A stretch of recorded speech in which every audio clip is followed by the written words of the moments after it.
Ladies and gentlemen, please take your seats as tonight's performance is about to begin.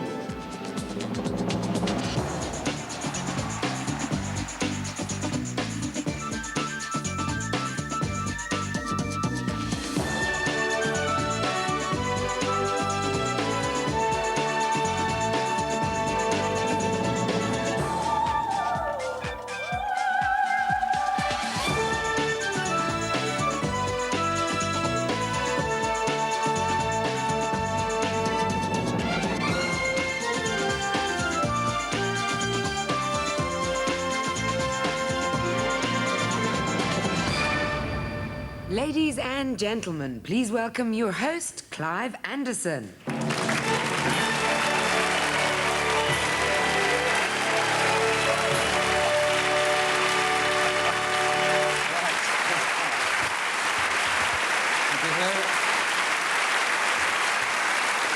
Hello and welcome to the Laurence Olivier Awards 2002, coming to you from the Victoria Palace Theatre, currently home of Kiss Me Kate, which is, of course, a highly successful musical, not a personal remark made by Sam Mendes. The Oliviers are now in their 26th year, a bit of a coincidence that, because as it happens, so is Joan Collins' new boyfriend. The Olivier Awards are presented by the Society of London Theatre in association with Hilton, UK and Ireland. And how appropriate that a swanky hotel chain should sponsor theatrical awards. In the theatre every night, one can expect a couple of hours of exhilaration, entertainment and triumph. Well, in a hotel bedroom, who has not experienced a couple of hours of anticipation, leading to a moment or two of comedy, following by something of a tragedy? All right, so not just me then. So it's been an eventful year for West End Theatre. The RSC announced that they're quitting their home in the Barbican. They would have moved earlier, but it's taken all this time to find their way to the exit. And picking my way carefully through this bit, the Vagina Monologues opened at the New Ambassadors and did great box office there, confounding the critics who said it would be more appropriate at the Bush. Other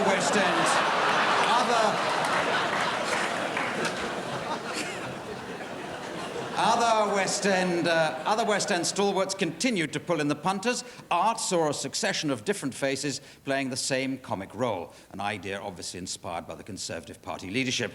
But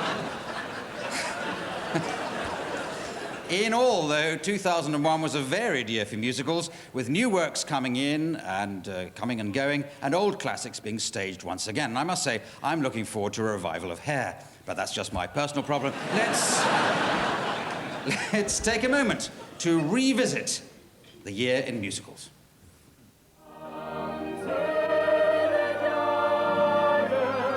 The musical year began in style when the RSC's production of The Secret Garden opened at the Aldwych. It was directed by Adrian Noble.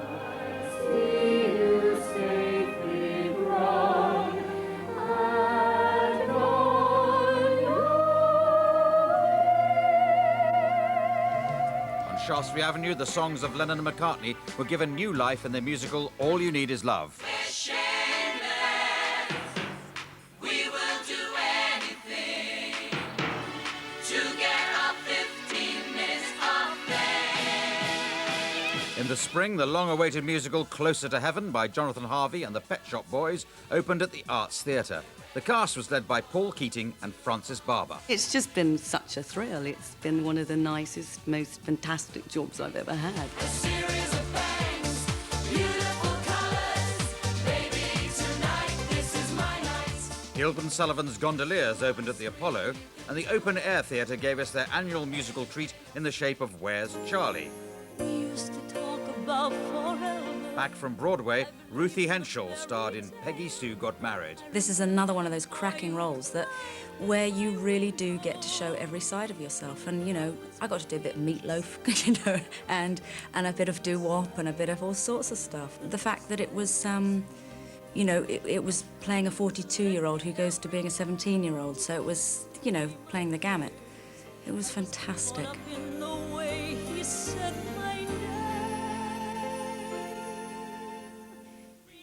Also crossing the Atlantic were Broadway stars Brent Barrett and Marin, who starred in Michael Blakemore's production of Kiss Me Kate at the Victoria Palace. You know, it was very funny. Michael Blakemore said, Brent, all you have to do is say the lyrics.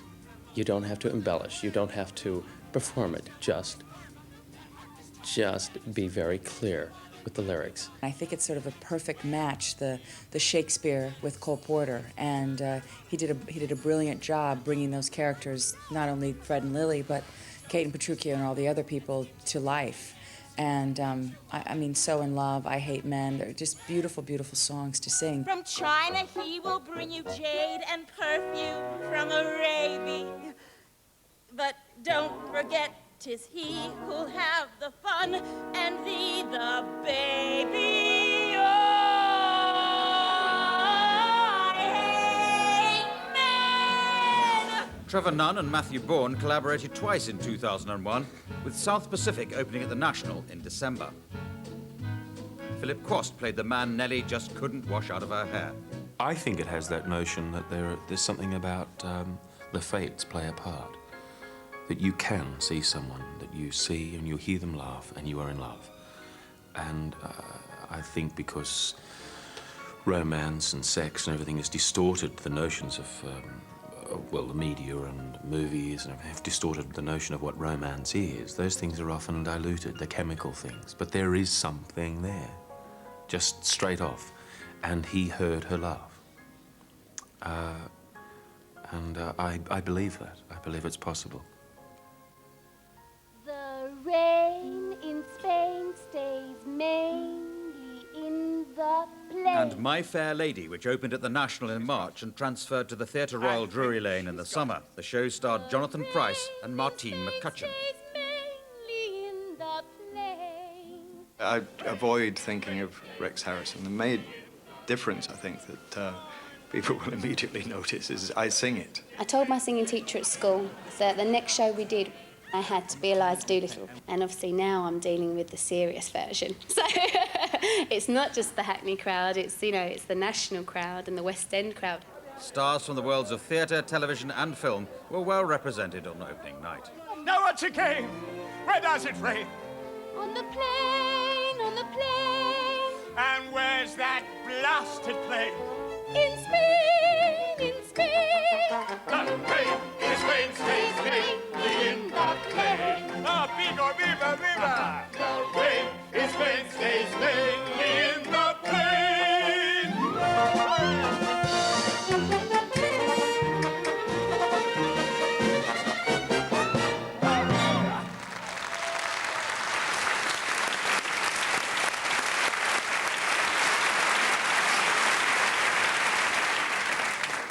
So our first award is for Best Actress in a Musical or Entertainment. Here to present it is an actor who must have sung more songs by Andrew Lloyd Webber than most of us have had hot divas. Soon to be getting under the bonnet of Chitty Chitty Bang Bang, Michael Ball.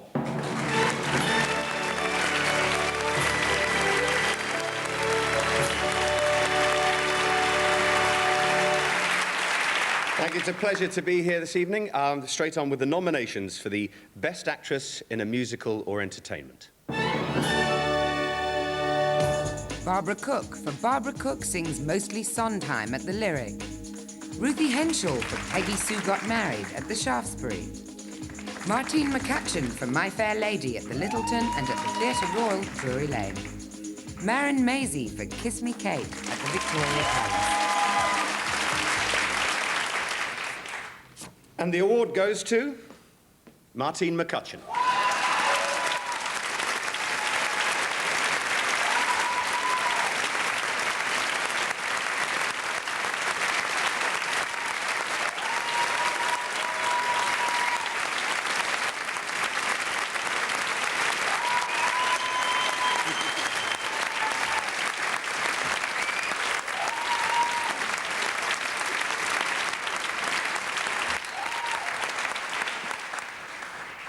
I am so shocked.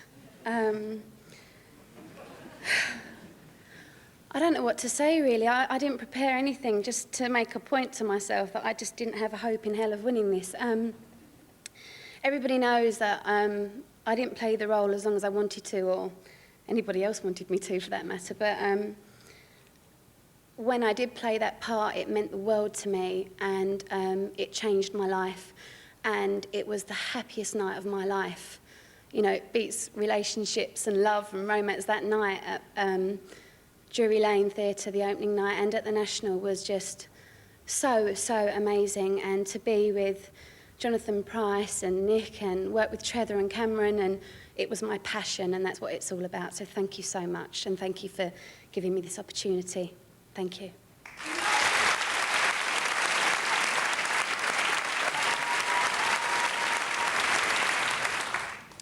Now, the next award is for Outstanding Achievement in Opera. I myself have recently become a great aficionado of opera, though she'll never be quite as good as Jerry Springer. To present it, please welcome one of Britain's most internationally successful singers, Dame Anne Evans.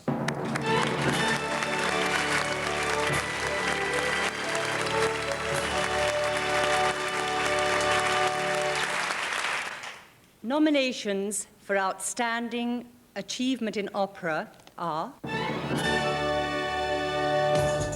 English National Opera for its commitment to 20th century work through 4 major productions. From Morning to Midnight, The Rake's Progress, The Rape of Lucretia, and War and Peace at the London Coliseum.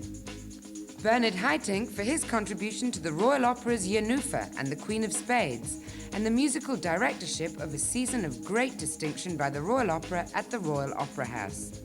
Carita Martilla for her performances in the Royal Opera's Yennefer and the Queen of Spades at the Royal Opera House. David Soar for English National Opera's From Morning to Midnight at the London Coliseum, an impressive first opera. Bernard Haitink.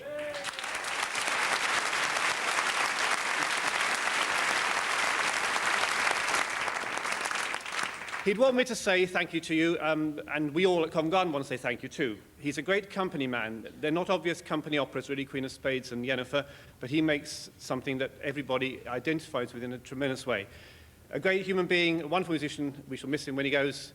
Thanks very much.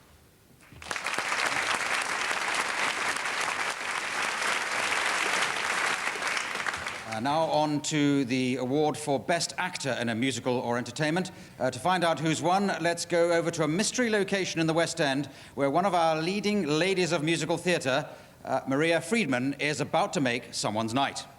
The recipient for this award is quite simply a sensational performer. Before I say anything else and freeze to death, the nominations for Best Actor in a Musical or Entertainment are as follows. Brent Barrett for Kiss Me Kate at the Victoria Palace. Paul Keating for Closer to Heaven at the Arts. Jonathan Pryce for My Fair Lady at the Littleton and now at the Theatre Royal Drury Lane. Philip Quast for South Pacific at the Olivier.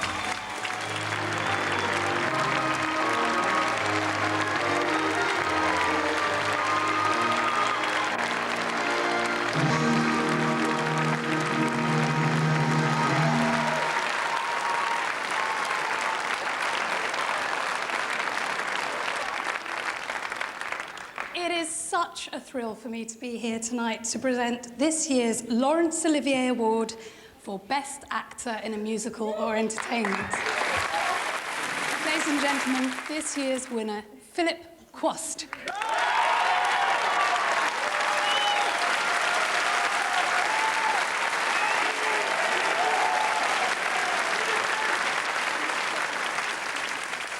Well, it's rather humbling to receive a Laurence Olivier Award on the Laurence Olivier stage. And humbling to be chosen and picked out, singled out from such a great ensemble. It seems unfair. I would like to say thank you to Trevor. He's a wonderful director. And also for his courage for the criticism he's received for doing musicals here at the National. Your National Theatre. Thank you to David White and Stephen Brooker, to Joan Washington for everything French. and I really have to, the final thing is to thank Lauren.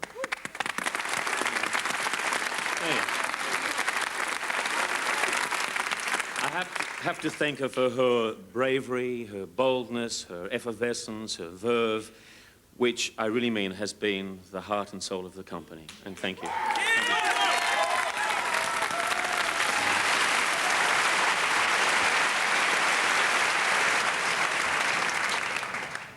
Now, somebody once said that laughter is the best medicine. They were later put in charge of the A&E department at the Whittington Hospital, of course. But let's take a look now. Let's take a look now at the year's comedy and entertainment offerings.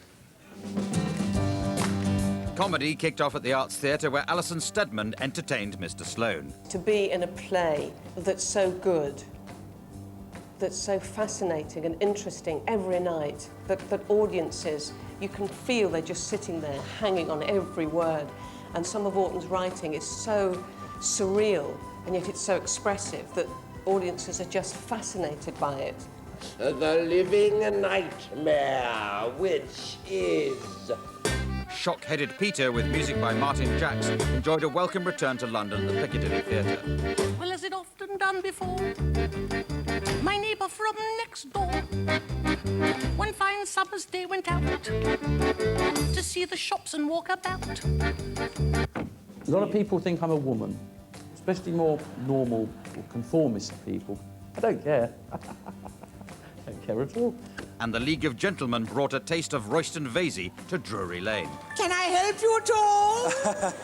Well, I hope so. I'm doing some research for a book I'm writing. It's a history. Local history? Yes, and I wondered if you had any memories. Well, yes, I've got two.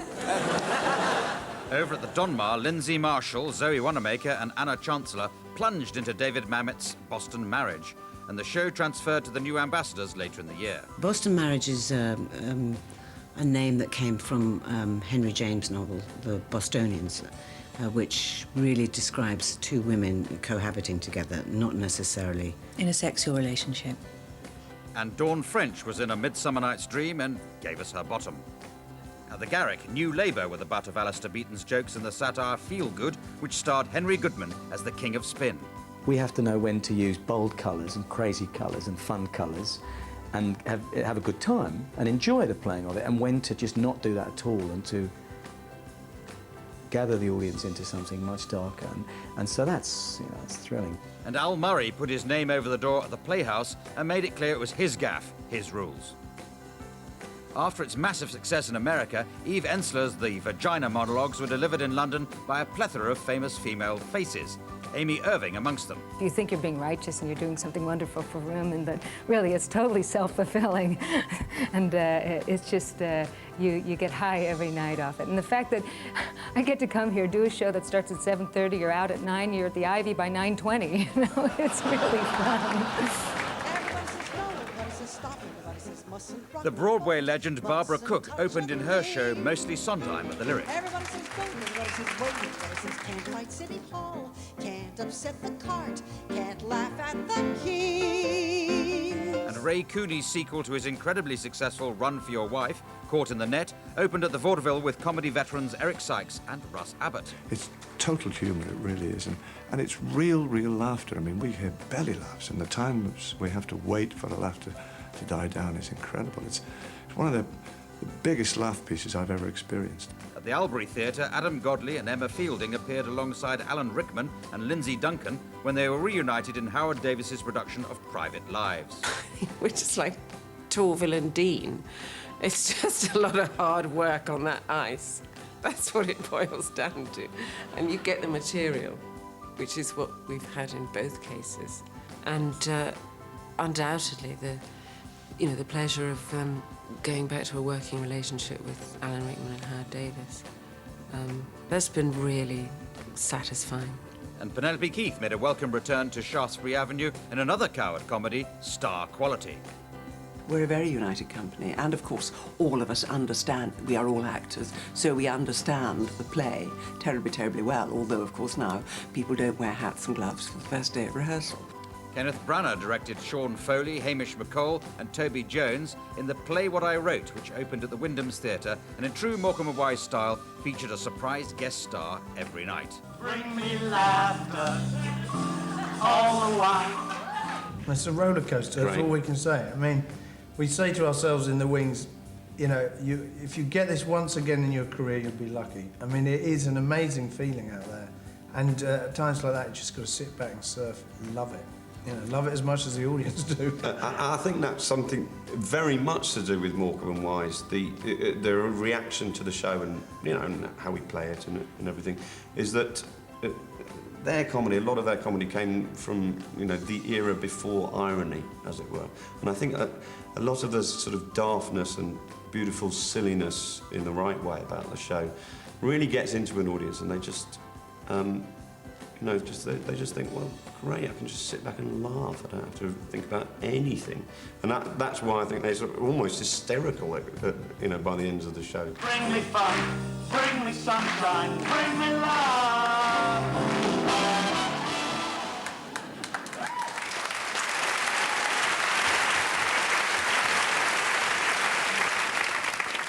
On now to the award for Best Supporting Performance in a Musical or Entertainment, to present it an actress and singer who's about to open at the Piccadilly Theatre in My One and Only. So for once, the cliched introduction is appropriate. Here is the one and only Janie D.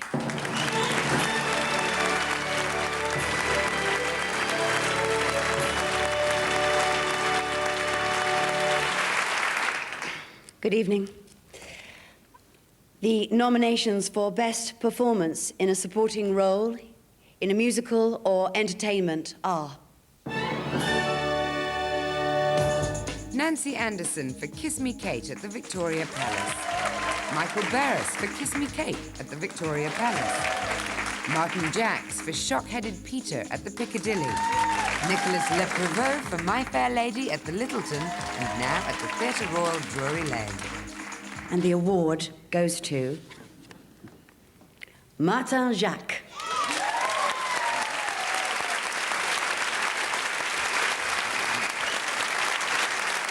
Thank you. I'm actually, I'm not Martin Jacks. I'm Michael Morris, the producer of Shock-Headed Peter. Martin and the Tiger Lilies are in Chicago today, but he did send this email.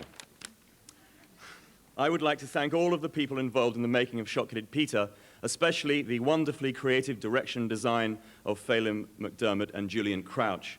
This show has brought a whole host of unique and creative talents together, and it's been a fantastic experience. My mobile is working. I'm sorry, no.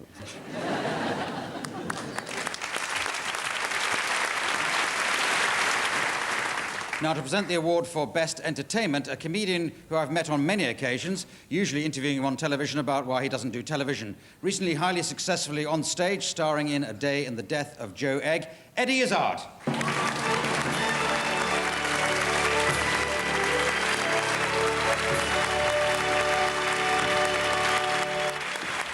Nominations for Best Entertainment are... The Pub Landlord, My Gaff, My Rules, created by Al Murray at the Playhouse. Barbara Cook sings mostly Sondheim at the Lyric. Shock-Headed Peter, created and devised by Julian Bleach, Anthony Cairns, Julian Crouch, Graham Gilmore, Tamsin Griffin, Joe Pocock, Phelim McDermott, Michael Morris, and the Tiger Lilies, Martin Jacks, Adrian Huge, and Adrian Stout at the Piccadilly. The League of Gentlemen, written by Jeremy Dyson, Mark Gatiss, Steve Pemberton, and Rhys Shearsmith at the Theatre Royal, Drury Lane. The Vagina Monologues by Eve Ensler at the New Ambassadors and now at the Arts. Me? All right. This is very... Another half hour will do. Yeah, OK, well, I just thought, you know, because everyone was going very quick, and I thought I'd drag it out so that we go, oh, God. And look, it's very cheap. They've got Velcro on the thing, so they can reuse the envelopes, I think. I take this out, not so, and then rip.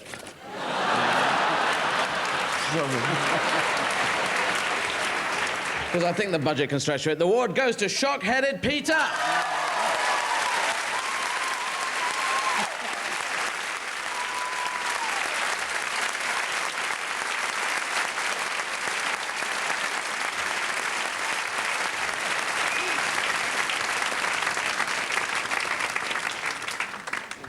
Yeah, I'd just like to say, if you look at the elements of Shock-Headed Peter, it's just a pile of rubbish, really. It really is a show that's been created by all the people involved. It's a genuine example of ensemble work, not just in the playing of it, but also in the creating of it. It's been almost 3 years since we first put it together, and we really, really never dreamed it would end up in the West End. And it's been a great time, a great company. Fantastic. Thank you very much.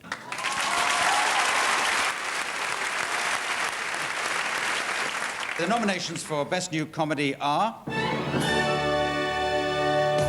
Boston Marriage by David Mamet at the Donmar Warehouse and at the New Ambassadors. Caught in the Net by Ray Cooney at the Vaudeville. Feel Good by Alistair Beaton at the Garrick. The Play What I Wrote by Hamish McColl, Sean Foley and Eddie Braben at Wyndham's. Now, to find out who's won, let's go over to another mystery location in the West End, where a promising young actor is about to present the award. Hello. I've got a professional interest in this year's Best New Comedy because late last year they asked me to be in it. I thought, new play, West End, perfect. But then it turned out I was expected to be feed to some northern double act I'd never even heard of. Well, we all like a challenge, but I declined. Of course, the play's been a huge hit. So I came to see it last week. Do you know, they spend the whole play talking about me. Not very flattering either. They claim that most of the time I'm in the pub. The audience fell about last week. I mean, these two jokers have been getting laughs at my expense 8 times a week, packed houses. Shouldn't I be paid some sort of royalty? Anyway, I'm going to get my own back tonight. I'm going to nip on at the curtain call, give the lads a surprise.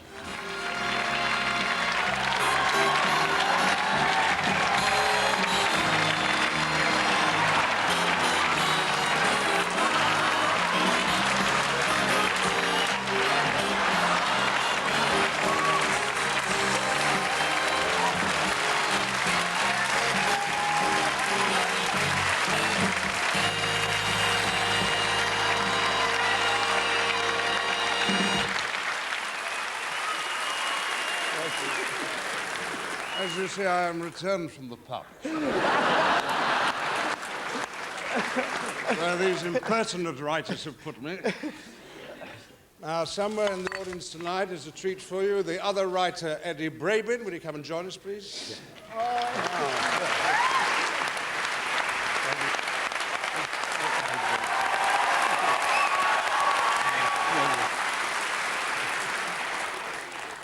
The winner of the Laurence Olivier Award for the Best New Comedy of the Year goes to Hamish McColl, Sean Foley, and, of course, Eddie Braben for the play What They Wrote.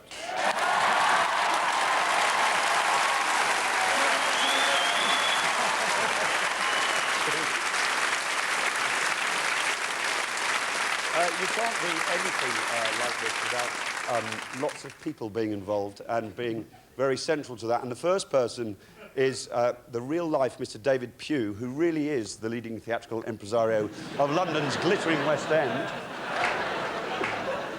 I would now like to sing.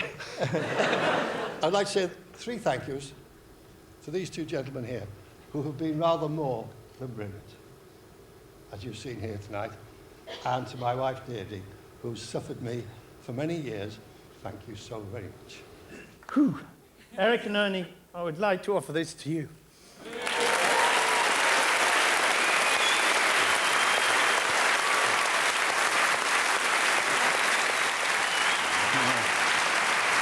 Here, scarcely glistening to present the award for Outstanding Achievement in Dance is the legendary ballerina Natalia Makarova.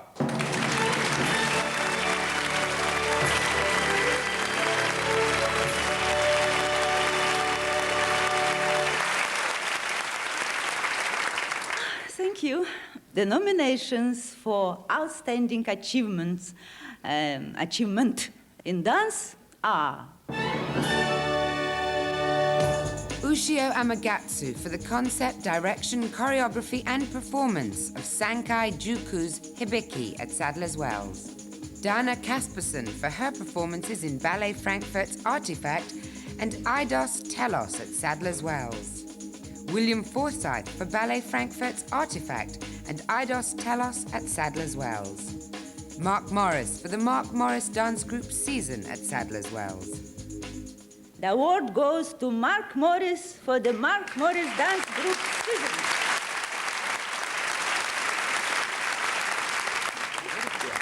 Well, I'm obviously not Mark Morris, and he's an American, he's touring, and I think Mark has brought a lot of joy to lots of people. Thank you. Well, now on to drama. There were moments of great drama last year. Geoffrey Archer made a mockery of the British legal system in his play The Accused, but fortunately did not get away with doing the same thing at the Old Bailey a few weeks later. Still, let's see exactly what the year 2001 had to offer. 2001 began in terrifying style when Fiona Shaw starred in Deborah Warner's haunting production of Medea. One of the problems in Medea is that Jason leaves Medea very badly, and she can't recover from it. It's not that she doesn't want to recover from it, she cannot. And I think that is all too prevalent a state. At the Royal Court, there was Ian Rickson's production of Kevin Elliott's new play Mouth to Mouth, with a cast led by Lindsay Duncan. There's a great tragedy at the heart of the play, but it's also, as is the case with all of Kevin's writing, it's very, very funny, and of course that was appealing as well. At the Donmar, there was Tales from Hollywood with Ben Daniels. And Sinead Cusack was in A Lie of the Mind by Sam Shepard. He paints in such broad brushstrokes, and they're all primary colours. There's nothing subtle or pastel about Sam Shepard. Heir to the National Theatre's throne, Nicholas Hytner directed The Winter's Tale with Alex Jennings, who was also in Trevor Nunn's production of The Relapse. I've never had the opportunity to play two such obviously contrasting parts, playing one part on a Monday night and another part on the Tuesday night. That's been an amazing experience and opportunity. In The Cottesloe, Simon Russell Beale starred in Charlotte Jones' new play, Humble Boy, with sterling support from Marsha Warren and Dame Diana Rigg. I think the play is wonderful because it's profligate in ideas, and when people ask me what it's about, it's incredibly difficult. Variations on a theme of Hamlet, the story of a family, astrophysics, ethnology, you name it, it's all in there, and all these ideas mix and work together in the most sublime way. Hollywood heartthrob Brendan Fraser starred alongside Ned Beatty in Cat on a Hot Tin Roof at the Lyric, and Rufus Sewell took on Luther at the National. When I read the scenes between him and his father, for example, his father was very anti the idea of him throwing away his life as he saw it and becoming a monk. I could only really identify with the father, who seemed to me perfectly reasonable, and he was talking to this nutty, young, zealous man. And I had to be persuaded by Peter Gill when I met him that, you know, it wasn't beyond my grasp, or if it was, then at least we could fake it together. The RSC span round their history cycle at the Young Vic and the Barbican with what, a hooray of Henrys. In Michael Boyd's production, David Oyelowo played Henry VI. Gives not the hawthorn bush a sweeter shade to shepherds looking on their silly sheep than doth a rich embroidered canopy to kings that fear their subjects' treachery?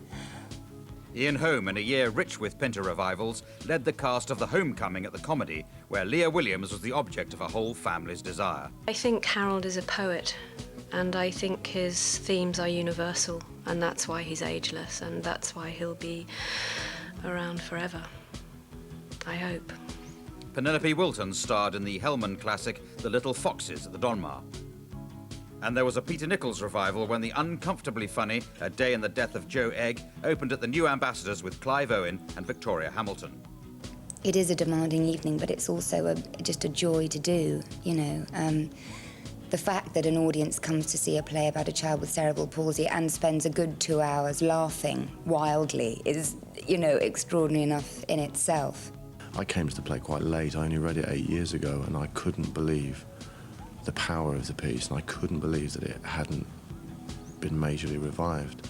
And I'm just very proud to be part of bringing this particular play to a new audience. And back at the National, there was August Wilson's Jitney, which focused on a group of taxi drivers searching for honour in their everyday lives. You want to make something out of your life? The opportunity is there. But you have got to shake off that white folks is against me attitude. Hell, they don't even know you're alive. They knew I was alive when they drafted me. Sent me over to Vietnam to be shot at. They know I was alive then. They ain't the only one they sent. They sent a whole lot of other folks, too, and some of them weren't lucky enough to make it back alive. And new writer Gregory Burke's Gagarin Way saw a human heist go horribly wrong.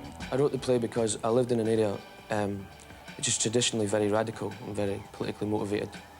And I wasn't politically motivated, even though I worked in a job where I was earning minimum wage. Samuel West gave us his Hamlet, the RSC. And at the Royal Court, there was Boy Gets Girl by Rebecca Gilman with Catherine Cartledge. I think she builds up suspense in a wonderful way. And it's also beautifully written in the rhythm of the writing. I started in this theatre about 20 years ago as a dresser. So there's a sense of resonance for me to be just here at the Royal Court, other than picking up Jill Bennett's hat pins at the end of a performance of Hamlet, which is what I was doing. So just to stand on that stage and to have a challenging role like Teresa is phenomenal.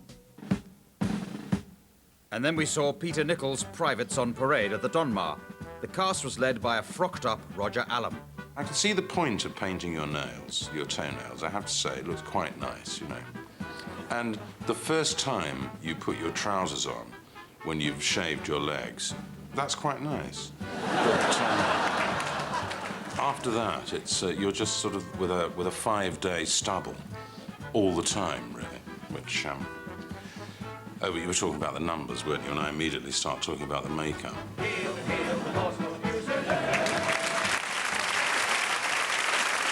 The next award is for Best Director. Now, to be a good director, you must have a great understanding of people, work for long hours for little reward, be devoted to helping others in times of crisis.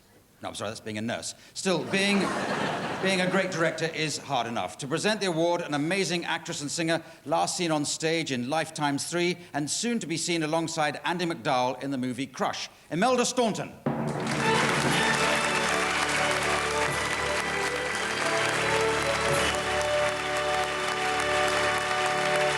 Thank you.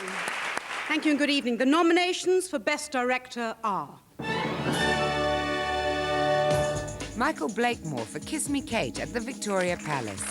Michael Boyd for Henry VI, Parts 1, 2 and 3, and Richard III at the Young Vic. Howard Davis for Private Lives at the Albury. Phelim McDermott and Julian Crouch for Shock-Headed Peter at the Piccadilly. Ian Rickson for Mouth to Mouth at the Jerwood Theatre downstairs at the Royal Court and the Albury. And the award goes to Michael Boyd.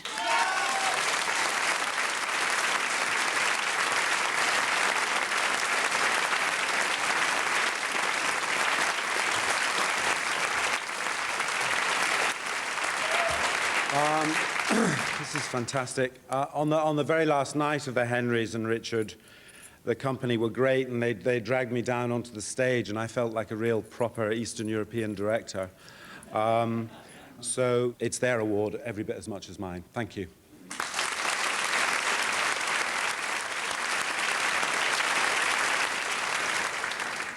We come down to the BBC Award for the Best New Play.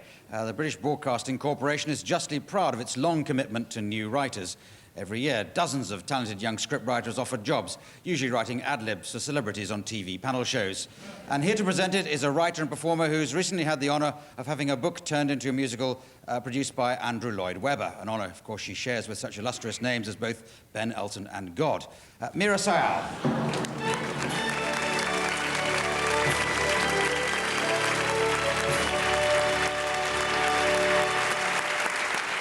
Good evening, ladies and gentlemen. The nominations for the BBC Award for Best New Play are...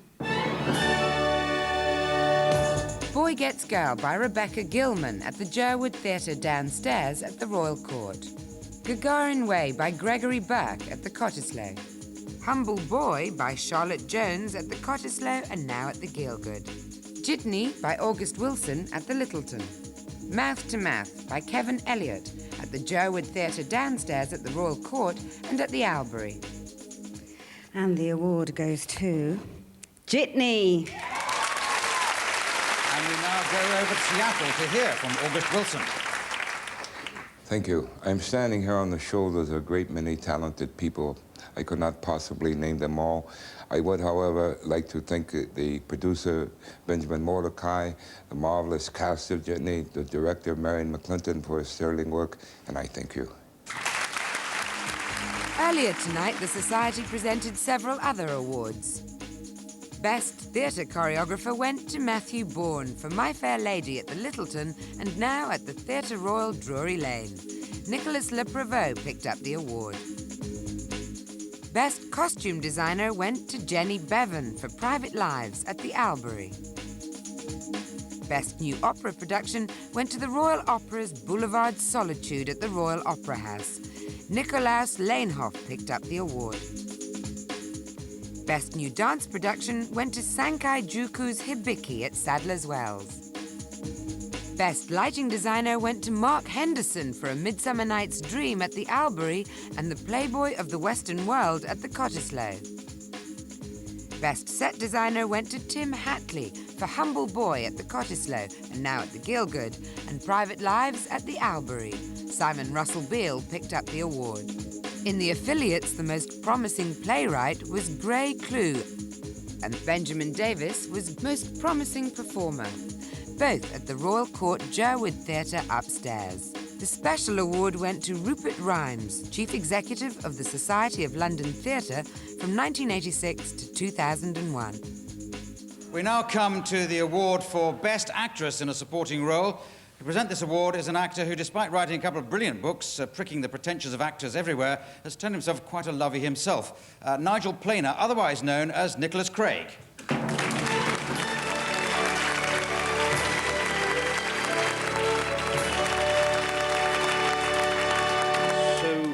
So many changes have taken place, haven't they, since the Olivier Awards first began. And not all of them, I have to say, have been an improvement.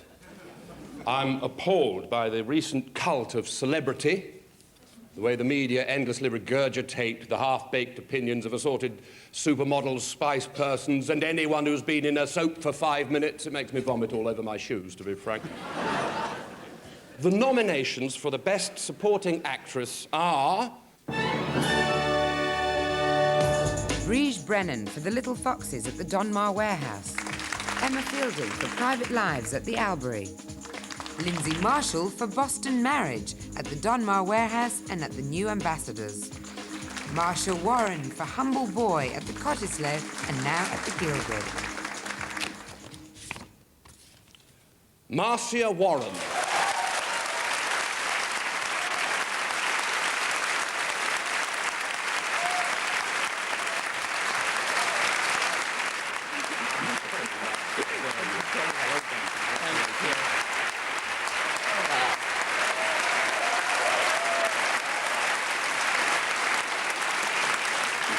What an impossible choice, isn't it, really? I have a dream job, a new play by Charlotte Jones, duologues with Simon Russell Beale, a superb cast directed by John Caird, championed by Matt Barmshaw. What more could a woman want, except a king on her mantelpiece? Thank you very much.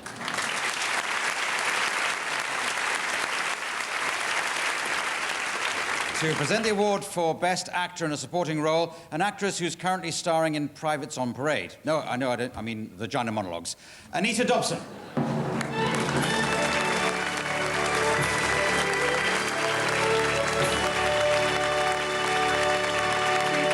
Good evening, ladies and gentlemen. It's a pleasure to be here. And the nominations for Best Actor in a Supporting Role are... Desmond Barrett for Henry IV, Parts 1 and 2 at the Barbican. Ned Beattie for Cat on a Hot Tin Roof at the Lyric. Adam Godley for Mouth to Mouth at the Jerwood Theatre downstairs at the Royal Court. Toby Jones for the play What I Wrote at Wyndham's. Malcolm Sinclair for Privates on Parade at the Donmar Warehouse. And the award goes to Toby Jones for the play What I Wrote.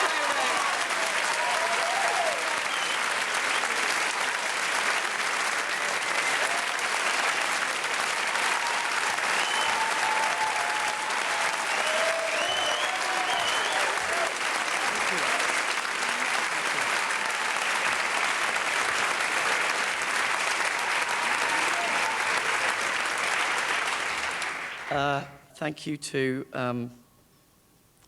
my mother and father who've supported me all the way through my career, my agent Sue Grantley, and above all to my partner Karen, who supports me when I'm not winning awards. Thank you very much indeed.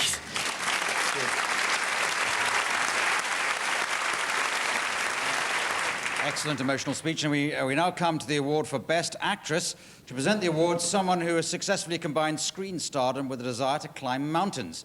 And who could forget his performance as Maria in The Sound of Music? Brian Blessed.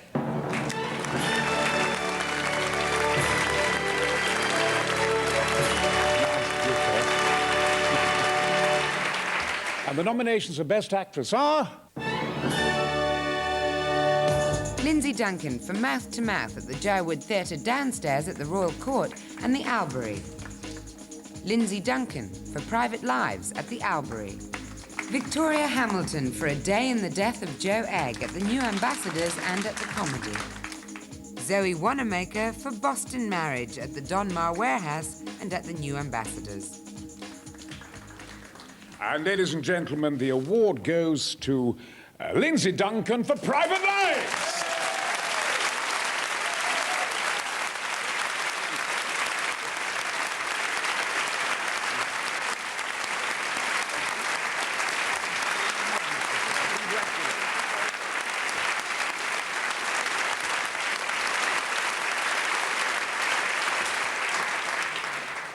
Thank you. I'm thrilled, absolutely thrilled. This is undoubtedly about collaboration, and Private Lives is truly that. Howard Davis, who is quite simply one of the best. Thank you, Howard. And Alan Rickman, what can I say? This Amanda just wouldn't exist without that Elliot. We're in it together. And you could cut this right down the middle. I thank him from the bottom of my heart. And just personally, I want to thank my boys. They know who they are. Thank you. The next award is for Best Actor. To present the award is an actress who, for obvious reasons, it's a special delight to welcome to this event, Lady Olivier.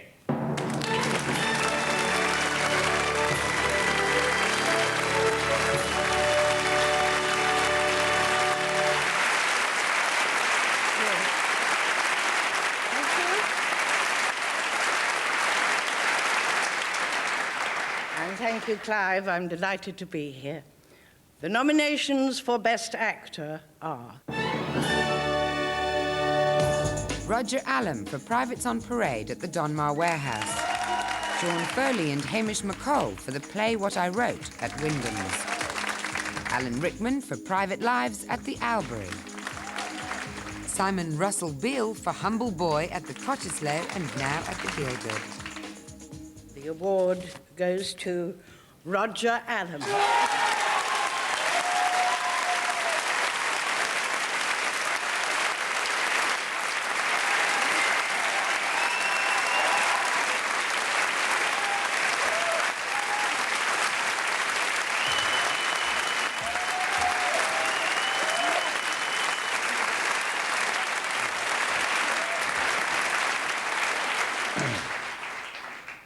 Although it's hard work, it's the most enormous fun I've ever had in my life, really, playing this wonderful part in a wonderful play, wonderful director, wonderful designer, wonderful choreography, wonderful songs, and, of course, most importantly, an absolutely top-drawer, Rolls-Royce, wonderful company with whom it's a privilege to be on stage every night. And I know it's a cliche to say it, but in a very real way, of course, this belongs to them as well. But I hope they'll forgive me if I say that in probably an even realer way, I'll be looking after it on my mantelpiece. Thank you very much.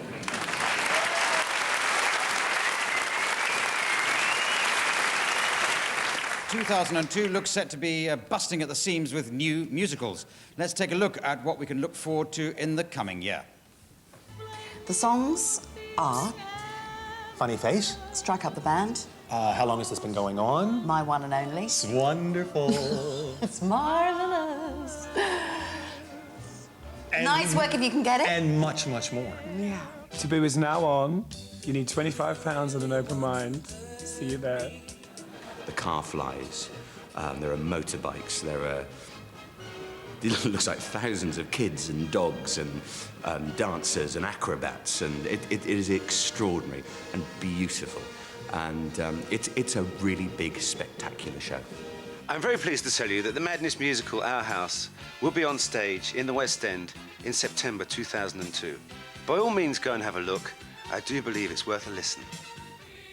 I play Pop, who is a sort of acid casualty hippie who's had his brains zapped, but he used to be the librarian where they kept all the old band live rock and roll music, so he can remember like snatches of songs and music, and he's got one little video clip of the rock band Queen. It's got all the usual elements of romance, thrills, laughter, costume changes, and a parade of elephants. Let it go, let it go. Loosen up, yeah, let it go. Let it go, let it go. It's all right. Let it go, let it go. Shake it up now, let it go.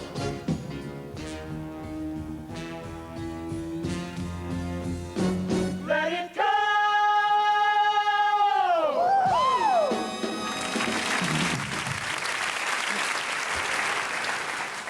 You're all ready to be even more shocked there, weren't you? Now, our next award is the Hilton Award for Outstanding Musical Production. And by the way, I have to say, Hilton offers some of the most excellent shower caps in the country. In fact, I'm wearing one right now. To present it is the Managing Director from Hilton UK and Ireland. We'd like to welcome Grant Hearn.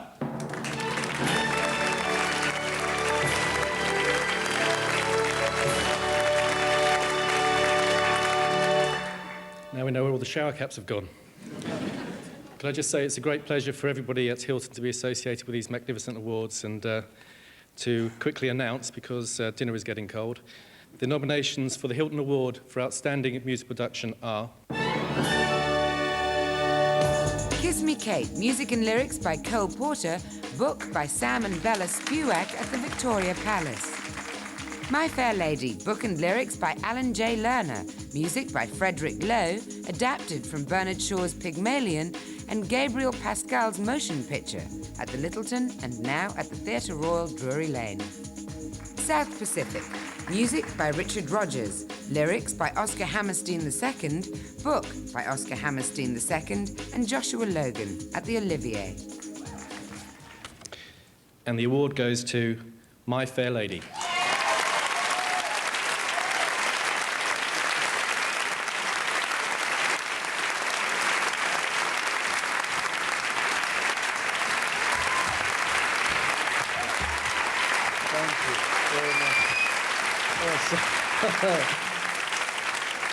It was a fantastic joy to rehearse.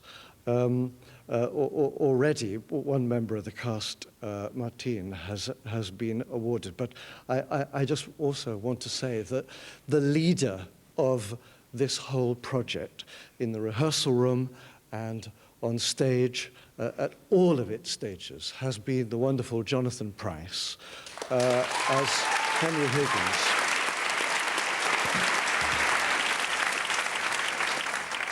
I must give my own personal thanks to Jonathan and all the marvellous company, and thank you, Lerner and Lowe, for writing the musical that's still the fairest of them all. Thank you. We come to a brand new award, the Audience Award for Most Popular Show, which recognises excellence amongst the West End's many long-running productions. Members of the public have been voting for their favourite show on the Society of London Theatre's website, and all this week by a telephone vote in conjunction with BBC Two's A Week in the West End. To present the award, ladies and gentlemen, Claire Sweeney.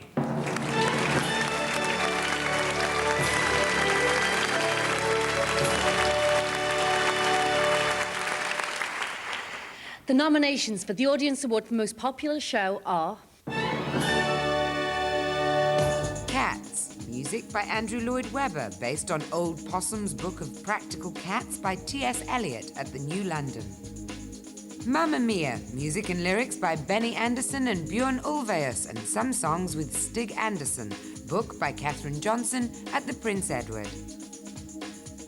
the reduced Shakespeare Company's The Complete Works of William Shakespeare Abridged by Adam Long, Daniel Singer and Jess Winfield, with additional material by Reed Martin at the Criterion. The Phantom of the Opera, music by Andrew Lloyd Webber, lyrics by Charles Hart. Additional lyrics by Richard Stilgoe, book by Richard Stilgoe and Andrew Lloyd Webber, based on the novel Le Fantôme de l'Opéra by Gaston Leroux at Her Majesty's. And the award goes to The Phantom of the Opera.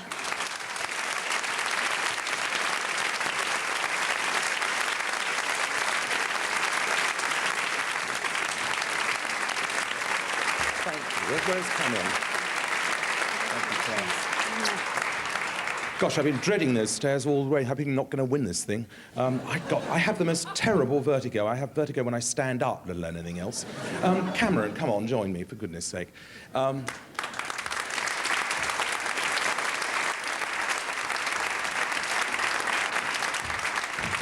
I was relying on you coming up those stairs with me. No. Listen, I think we've got to go because it's lunchtime and I think it's high time for food.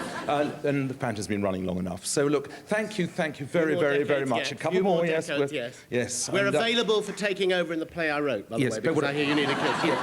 After May the 11th, when Cats closes, we're unemployed, you see. Thank you.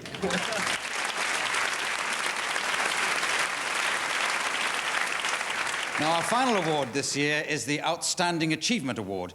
Present this someone who could claim to be our greatest living playwright, whose string of hits include the multiple Oscar award-winning film Shakespeare in Love. It can only be Mr. William Shakespeare. No, I beg your pardon, Sir Tom Stoppard.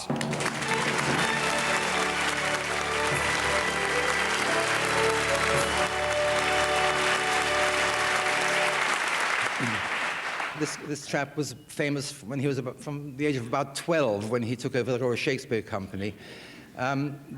Just the year before that, when he was 11, he did a big musical Around the World in 80 Days, and I wonder whether any of you seeing it at that time might have guessed that his name would now, in 2002, be associated with the most performed musical in the world anywhere, Les Miserables. He's also directed Cats, Sunset Boulevard, Oklahoma, My Fair Lady, South Pacific. Don't spoil it for your neighbor. We're not as all clued in as some of us. I don't know why he took the job. This award really is to celebrate and congratulate him for the last 4 years while he's run the National Theatre. It's a huge job.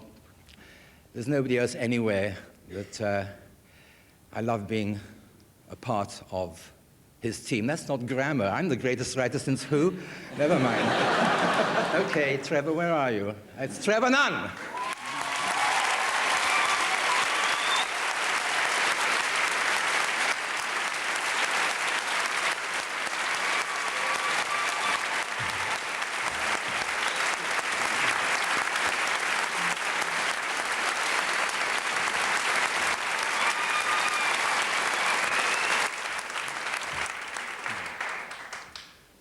And I suppose I'm now meant to be articulate in some way.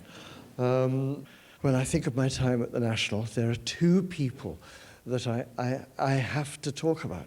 Two people who sustained me through the good times and the bad times. There have been a few of those. On a daily basis. The planning controller, Porrick Cusack, and my assistant, Warwick Darby, and they're just wonderful people, and they just help keep the whole thing going in ways that people wouldn't be able to imagine. I thank all the actors that have helped to keep my work afloat for 35 years. And there's one actress that I've got to thank more than any other. I'm sure she'll absolutely hate me for doing this, but a kind of Niagara of thanks for my relationship with Imogen Stubbs, who's my beacon and my compass in this life. And I suppose I should thank the Olivier Awards Committee for making this a very happy day. Thank you. Thank you very much.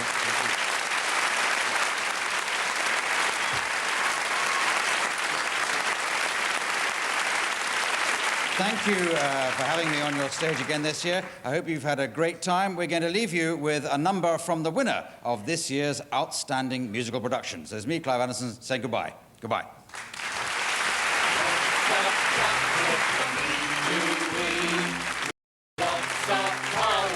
Lots of warm face,